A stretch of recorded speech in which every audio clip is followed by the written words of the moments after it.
Are they at that table? Investigation, reduce spending. We don't really have a problem with it.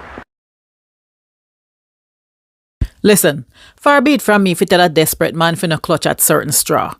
Desperate times call for desperate measures, and when people find themselves in certain situations, yes, they want help and they will accept help from just about anybody. But you see me, you see this girl, me rather dead before me make certain people help me. The country that shall not be named sent a delegation of medical professionals to assist victims of the hurricane in Jamaica. Me don't even start with the fact that it was reported that they came at the invitation of the Jamaican government. Anyway, let's move away from the politics of it all, because some I know who green and some I know who orange. Those are the parts you like pick on. So let me leave that part alone. But just speaking for yours truly, I have several reasons why I would rather die than accept help from these people. Reason number one. In 2013, the UK Guardian reported that Ethiopian Jews in Israel had routinely received contraceptive injections without their consent. See, they wanted to maintain the facade of establishing their ethnostate and being open to Jews from all over the world. But really, they only wanted Jews of a certain color. So when Ethiopian Jews tried to emigrate there, they gave them a hard time. But of course, it didn't look good if you were openly telling certain Jews that they could not move there. So they made sure that when those Jews came over from Ethiopia, they would not be able to reproduce and increase their numbers within the population. Reason number two, it is a documented fact that Israel routinely steals the organs of dead Palestinians without permission.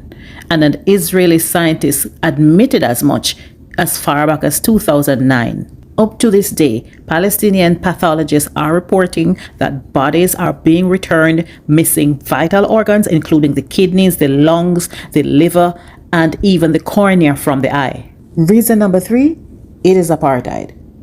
And Amnesty International is just one of many human rights agencies who have labeled Israel's treatment of Palestinians as exactly what it is: apartheid. The discrimination, the dispossession, the repression of dissent, the killings and injuries, all are part of a system which is designed to privilege Jewish Israelis at the expense of Palestinians. This is apartheid. Reason number four, Israel uses Palestinians for target practice, if that wasn't already obvious. During the Great March of Return in 2018, when Palestinians peacefully protested against the blockade in the Gaza Strip, Israelis shot and killed 200 peaceful protesters and left 27 paralyzed and 155 amputees. Investigations around that time found that the soldiers were bragging about how many knees they could take out in one day. B'Tselem, an Israeli human rights organization, documented that there was an unlawful open fire policy that Israel was using against the demonstrators that allowed soldiers to shoot live fire at unarmed protesters who posed a danger to no one. Reason number five, this country does not seem to care about the record number of children who are casualties of their decades-long war against the Palestinian people. And even if you were to accept that they were at war with Hamas, what would be the reason for 100 children being killed in 2023 prior to October 7th in the West Bank where there is no Hamas? Reason number six, as if the wanton slaughter of children is not enough, Israel is the only country in the world that has a military prison system just for children. Meaning within their judicial system, they have legalized the arrest and indefinite detention, often without charge, of children.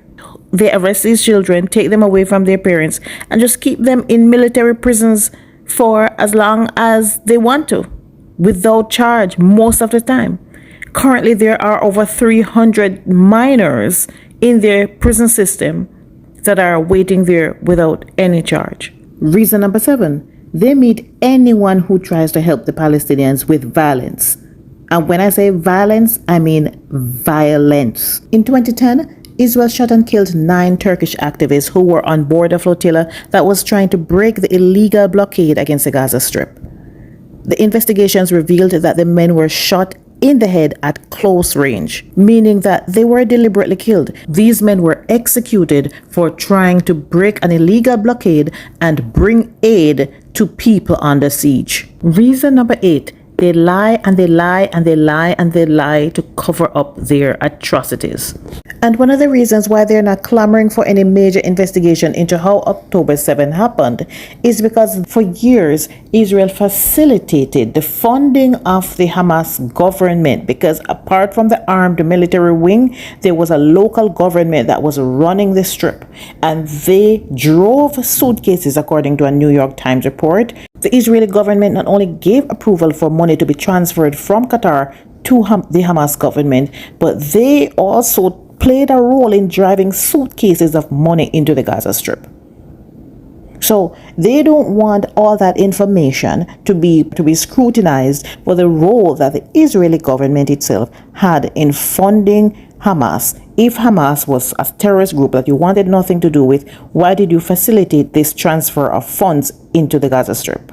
And these are just some of the things that have happened in the months, years, and decades before this latest mass killing spree that they've embarked on. And after what we've seen for the past 2 years, you can't turn your back on them, not even an inch. There is nothing you can put past them that they would not do. Right now, what they're in is just a stage of public relations where they're trying to put an image out, of people who are helpful. They're trying to change their image. They know that the narrative is against them. Not just the narrative comes from the reality of what people are seeing. So what they're in now, not dedicating their energies to doing the right thing. They're dedicating their energies to formulate people's opinion, to change people's opinion, to create an image that they are the good guys. They're trying to rewrite and wipe away all that we have seen them do in the past 2 years so that we may think of them as good people. Meanwhile, in the so-called ceasefire, they've already killed more than 200 Palestinians in Gaza in just the past month.